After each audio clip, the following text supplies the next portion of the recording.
Baik, halo, selamat pagi, siang, sore, dan malam teman-teman semua. Kenalin, aku Arista Adriani dari Teknik Industri 2018, dan di sini aku bareng Hanifah, Teknik Industri 2019. Kita akan bahas tentang konsep generation and concept selection.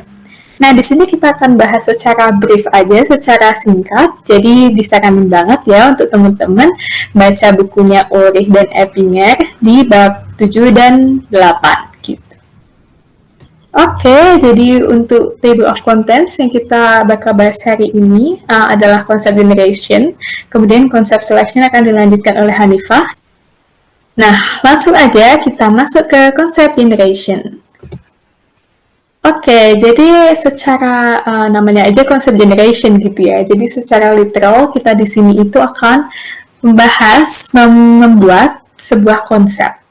Nah, tentu dalam konteks Despo ini kita bahasnya tentang konsep produk gitu ya. Nah, jadi maksudnya gimana sih?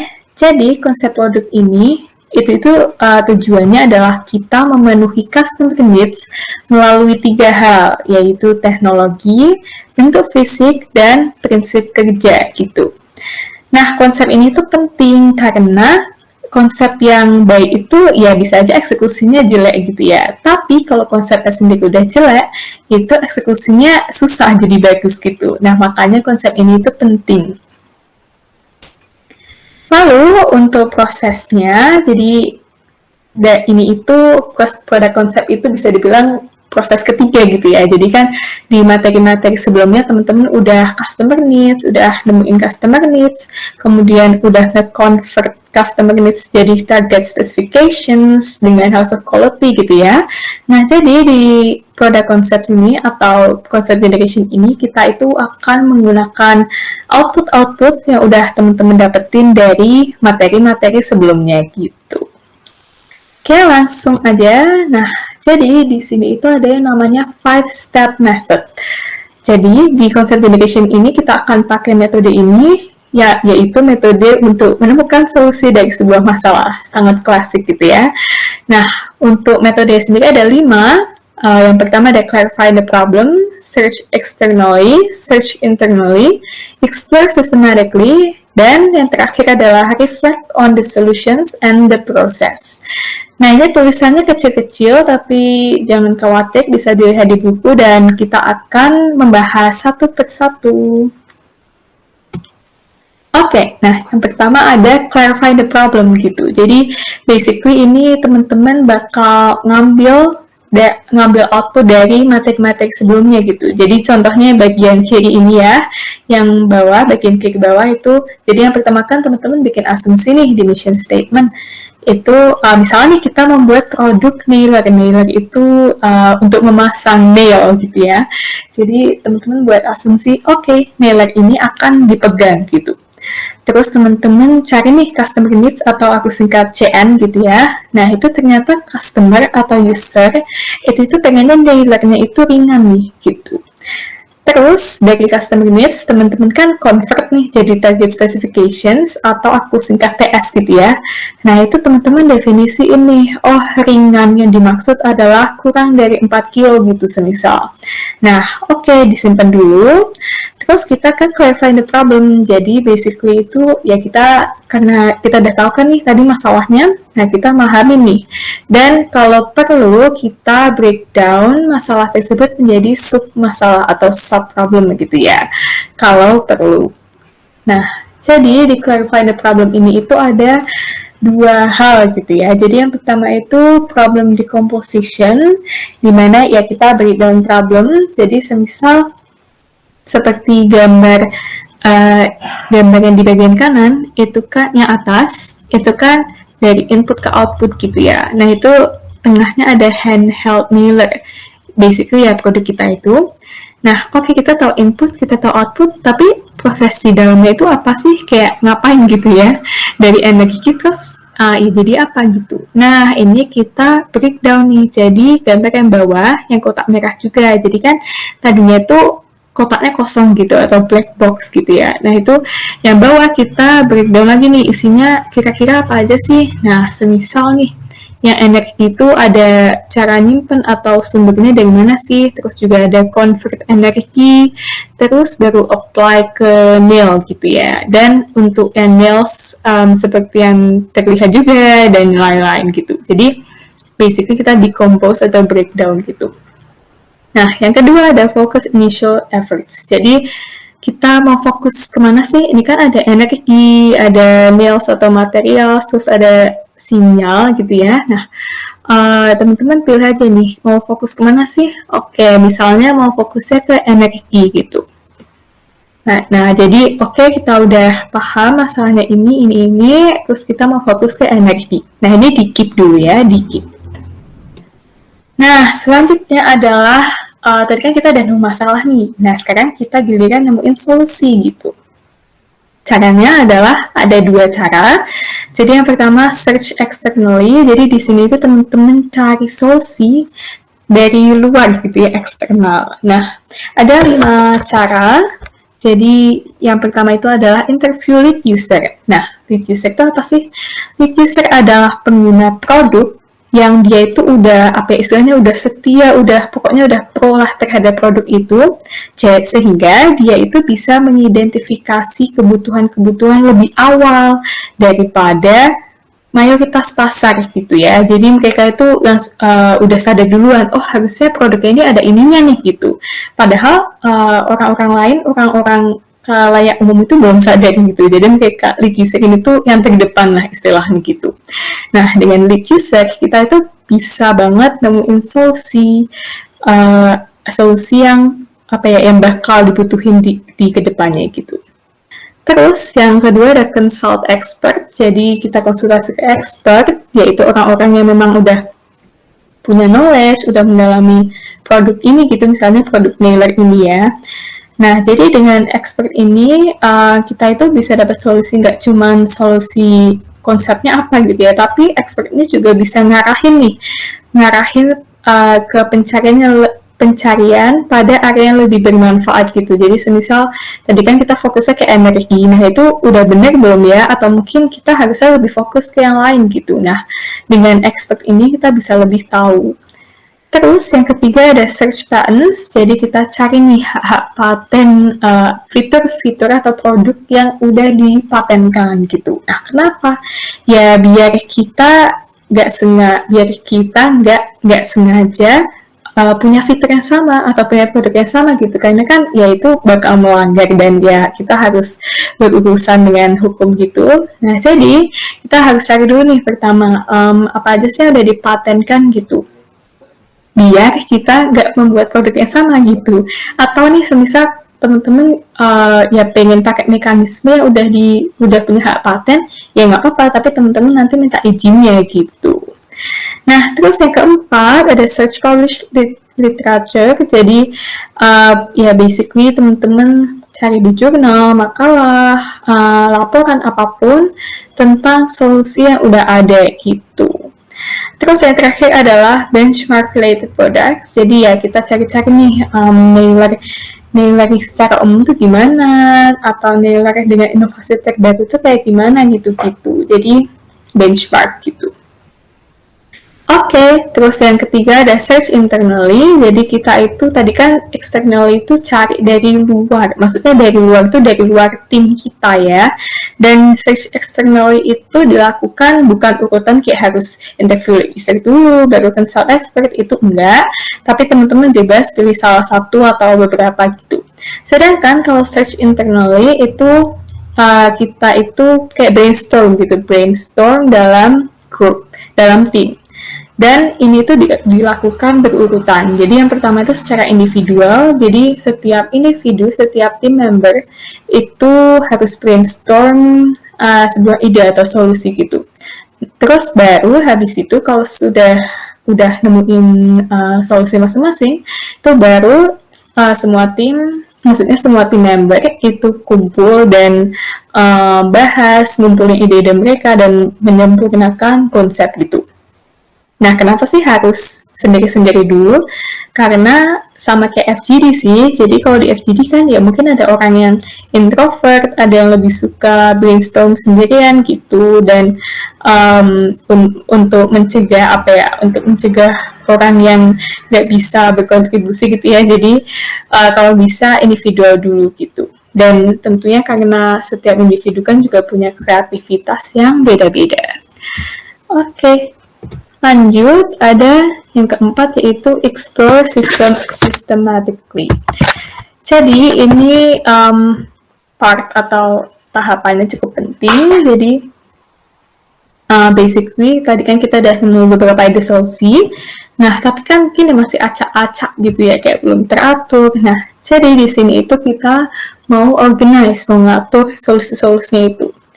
Caranya adalah ada dua tahap. Yang pertama classification tree dan yang kedua adalah combination table. Nah, ini banyak yang sering keliru kadang classification table gitu ya. Nah, jadi tolong diingat-ingat classification tree dan combination table. Nah, ini tuh apa sih gitu ya. Jadi secara pengertian itu adalah classification tree adalah metode untuk memetakan suatu matriks untuk menjadi beberapa alternatif yang menjadi acuan untuk dikombinasikan dengan matriks lain untuk menghasilkan suatu outcome. Oke, cukup bingung?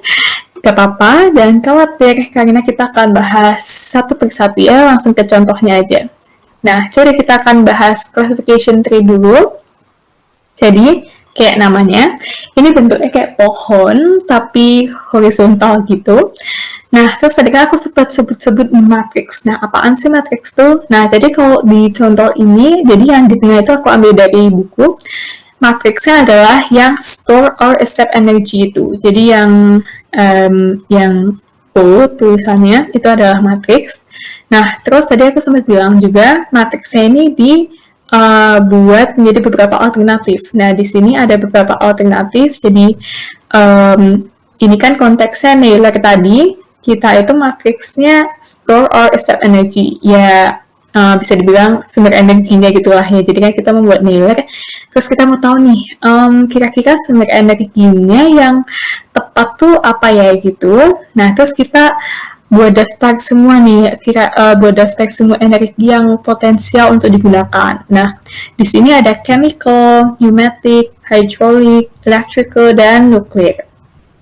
Oke, terus habis itu kok chemical sama electrical ada cabang lagi nih. Nah, ini bebas banget. Jadi misalnya teman-teman mau bikin cabang lagi juga boleh. Kalau enggak juga nggak apa-apa. Yang penting setidaknya ada cabang di tahap 1. Maksudnya cabang yang chemical, pneumatic, hydraulic itu. Jangan sampai matrix sendirian gitu ya. Jadi harus ada alternatifnya. Nah, jadi bebas, misalnya nih chemical ada fuel air systems dan explosive systems, terus yang electrical mungkin dibagi jadi 3, ada wall outlet atau stop kontak, battery, baterai, fuel cell gitu. Nah, terus juga yang kanan ini aku tambahin aja, jadi misalnya nih yang lain selain sumber energi itu bisa apa sih? Oh, bisa cara mengoperasikan nih, maksudnya cara on off gitu ya. Mungkin bisa pakai sensor, jadi teman-teman tangannya cuma melambai atau ngapain lah gitu, langsung ke detect sensor, langsung nyala gitu ya, atau mungkin pakai tombol gitu, harus ditekan gitu. Nah, itu bebas banget, tergantung solusi yang udah ditemuin teman-teman tadi. Terus, jadi di classification tree ini tuh kita akan maksudnya kan kita juga resource-nya terbatas, maksudnya ya budgetnya juga ada batasnya gitu kan. Jadi kita lebih baik kita fokuskan aja. Jadi contohnya, maaf nih kalau kurang terlihat, tapi contohnya nih kan tadi kita punya chemical, pneumatic dan lain-lain. Terus aku pengennya fokus ke electrical aja nih. Oke, sumber energinya electrical aja. Mungkin nanti teman-teman bisa kasih justifikasi kayak semisal ini tuh mau electrical karena sumber energi listrik itu yang paling mudah diakses oleh semua orang gitu. Ya udah deh pilih electrical gitu. Nah, terus tanda panah hijau itu ke bawah. Jadi dari electrical, dari sumber energi ini sampai ke pemakaiannya ke Naylor itu gimana sih? Oh, ternyata itu ada 3 proses nih yang kita temuin. Jadi yang pertama ada convert energi ke translational energy. Terus yang kedua ada accumulate, jadi ngumpulin energi tadi ya. Terus baru kita apply, kita terapin di nailernya gitu. Nah, jadi kita udah nemu nih 3 hal ini. Terus langsung kita lanjut ke combination table. Jadi, combination table itu adalah metode dalam bentuk tabel untuk melakukan kombinasi dari alternatif antar matriks, sehingga dengan ini akan diakhiri dengan evaluasi dari ide-ide untuk divalidasi, untuk mencapai tujuan akhir dari konsep yang akan dimunculkan. Oke, ini agak muter-muter, tapi basically adalah gini. Yang jelas buat tabel. Nah, terus kalau mau lanjut dari tadi, jadi kan tadi ini kita udah nemu nih dari electrical energy sampai akhir itu ada 3 proses. Nah, itu teman-teman buat aja 3 kolom tabel berdasarkan proses-proses itu. Contohnya, convert energy, yaitu kolom yang paling kiri, itu terus teman-teman buat daftar nih, kira-kira convert electrical energy menjadi translational tuh bisa pakai apa aja sih? Oh, bisa pakai rotary motor, linear motor, dan solenoid, dan railgun gitu semisal. Nah, terus gantian nih yang kolom tengah atau akumulasi.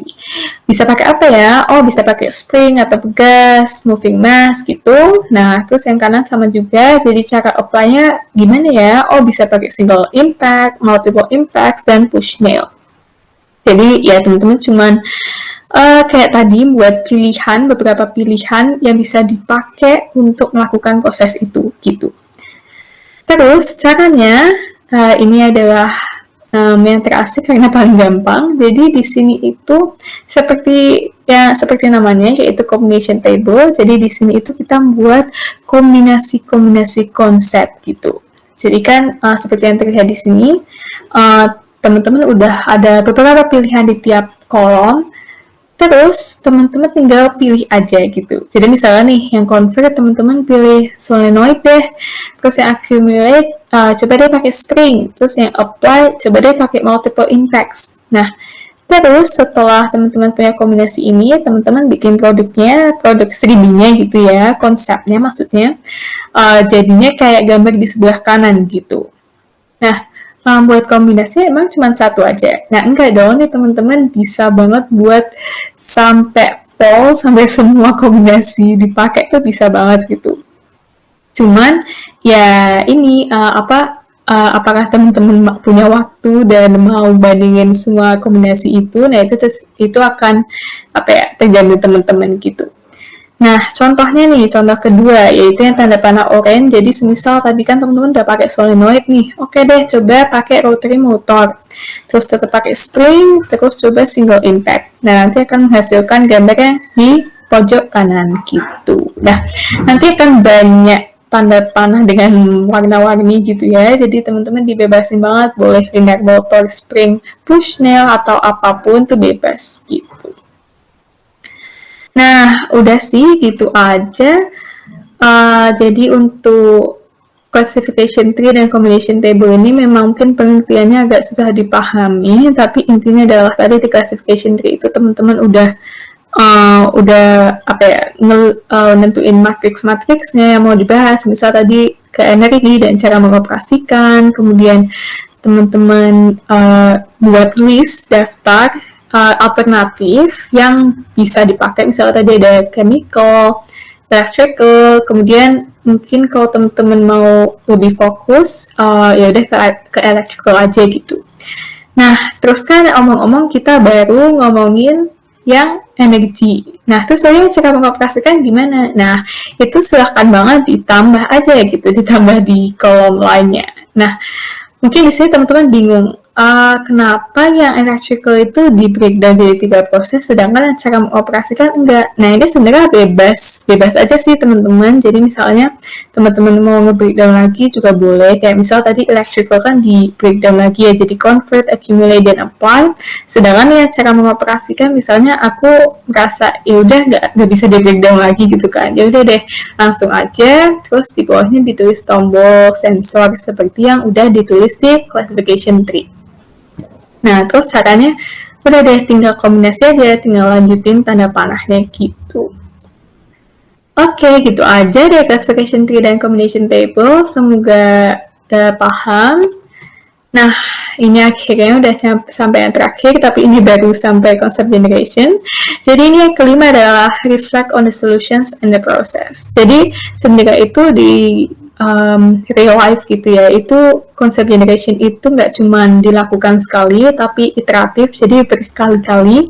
Jadi di tahap 5 ini kita itu semacam evaluasi nih, apa benar ya tim kita itu udah explore semua solusi yang ada, kayak semisal tadi kita kita lebih milih energi nih, terus solusinya mungkin ada chemical electrical. Nah, apakah bisa aja ada energi lain gitu, atau mungkin ada alternatif lain nggak untuk diagram yang udah dibuat gitu. Misalnya tadi kita cuma fokus ke energi, apakah ada hal yang harusnya lebih difokusin. Kemudian yang ketiga juga, apakah ada cara alternatif untuk breakdown masalah. Jadi misalnya tadi kita breakdown proses electrical itu dari convert ke accumulate ke apply. Nah, apakah ada proses lainnya? Maksudnya apakah ada alternatif breakdown yang lainnya? Dan sebagainya gitu. Jadi di sini itu nggak ada yang benar, nggak ada yang salah, tapi yang jelas tergantung dari proses teman-teman gitu ya. Dan tentunya jangan lupa di sini itu kita concept generation itu fokusnya ke teknologi, prinsip kerja, dan bentuk fisik gitu ya. Semoga paham, dan tolong dibaca lagi ya di bab 7 di Ulrich dan Eppinger. Nah, selanjutnya masuk ke konsep selection ya teman-teman. Nah, konsep selection ini adalah proses mengevaluasi dan membandingkan berbagai alternatif konsep yang tadi udah kita generate berdasarkan kriteria tertentu untuk memilih konsep yang akan dikembangkan lebih lanjut. Nah, sebenarnya ada beberapa metode nih untuk melakukan konsep selection, misalnya dengan produk champion, di mana orang yang paling berpengaruh di tim desain yang memilih konsep, atau dengan multi voting, di mana konsep yang paling banyak di vote adalah yang terpilih. Nah, di modul ini tapi kita akan pakai jenis metode yang lebih terstruktur, yaitu konsep screening dan konsep scoring, yang itu termasuk metode decision matrix. Decision matrix ini karena nanti kita konsep screening itu kita bakal pakai sebuah matrix, yaitu disebut screening matrix, sedangkan di konsep scoring kita akan pakai scoring matrix, teman-teman. Gitu. Nah, konsep screening nih pertama. Konsep screening itu pertama kita harus prepare dulu selection matrixnya. Nanti untuk ngisi matrixnya itu kita perlu tahu dulu selection kriteria. Nah, selection kriteria ini adalah yang merepresentasikan customer needs and wants. Misalnya untuk produk nailer, itu kira-kira kriteria yang penting itu adalah kemudahan penggunaan, misalnya kecepatan pemakuan, kemudahan proses manufaktur, penghematan energi listrik, dan kemudahan dibawa. Kemudian kita juga perlu tahu produk konsep yang tadi kita generate itu apa aja, dan ini kita perlu menentukan satu produk reference, di mana nanti teman-teman bakal bandingin konsep-konsep ini dengan produk reference ini. Ini menggunakan produk reference kita adalah Bostitch Naylor. Gitu. Nah, ini dia screening matrix yang kita maksud, yaitu nanti ada selection kriterianya, terus ada konsep teman-teman ABCDE dan produk reference-nya. Nah, kita langsung mulai aja. Kita mulai melakukan penilaian terhadap setiap konsep kita berdasarkan kriteria tadi. Nah, untuk membandingkan tiap alternatif konsep terhadap produk reference ini, kita pakai simbol plus minus dan zero. Apa itu maksudnya? Plus ini kita isi ketika konsep kita itu lebih baik dibandingkan reference.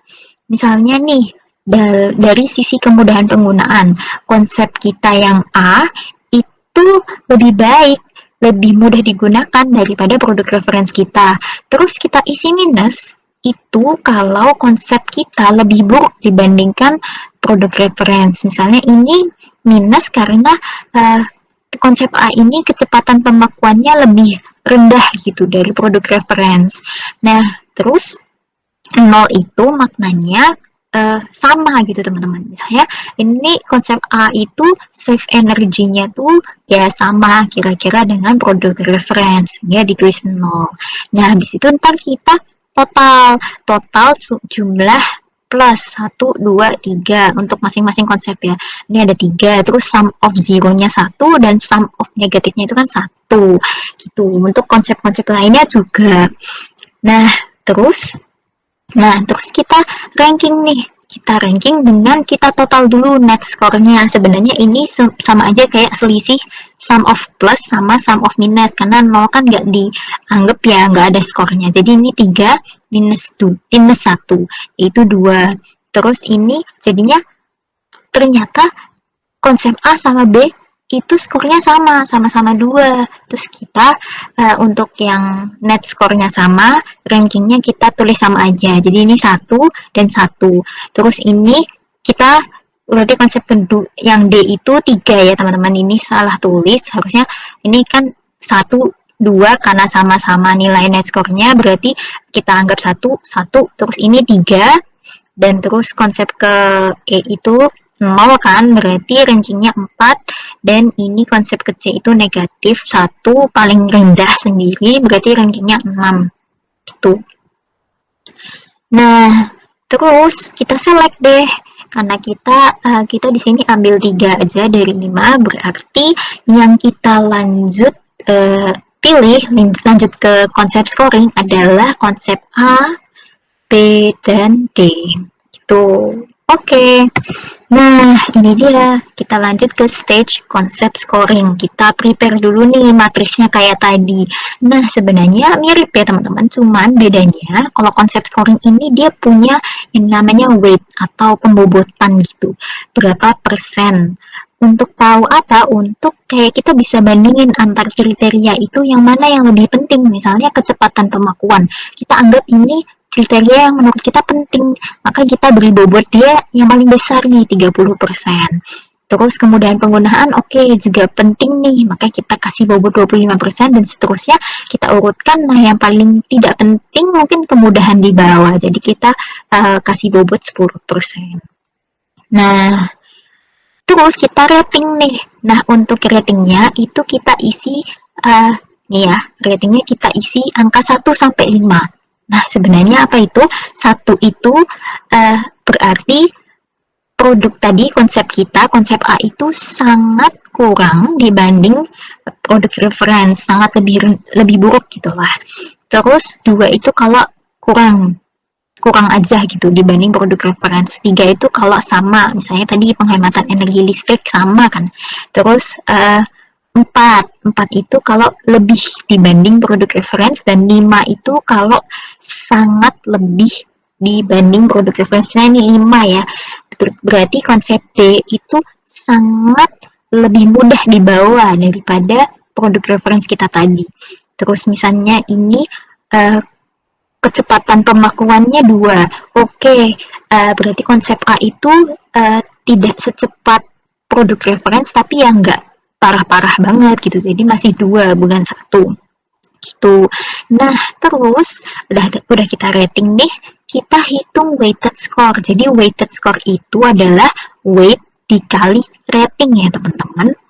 Jadi ini saya 25% dikali 4 berarti 1, 30% kali 2 0,6 ya kan. Nah sebenarnya kenapa kita kasih weighted score? Jadi sebenarnya itulah pentingnya weight. Jadi untuk rating yang sama, kalau weight-nya beda, bisa aja weighted score-nya kan beda. Misalnya ini nih, konsep A, ini ada rating 4 di konsep A, tapi ini pada kriteria yang bobotnya 10%.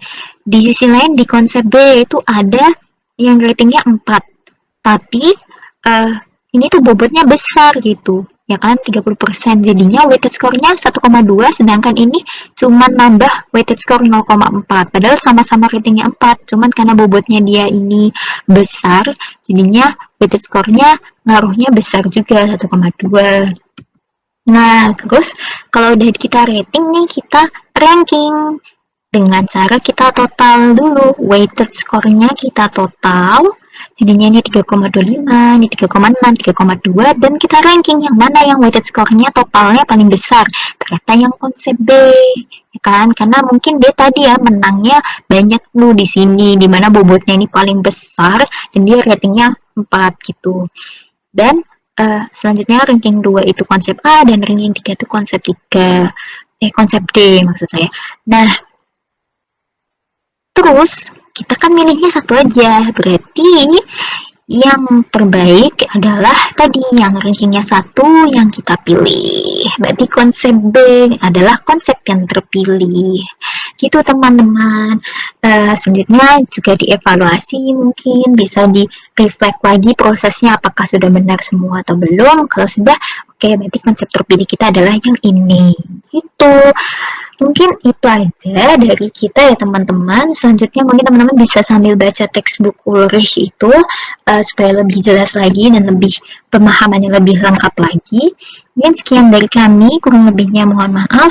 Wassalamualaikum warahmatullahi wabarakatuh.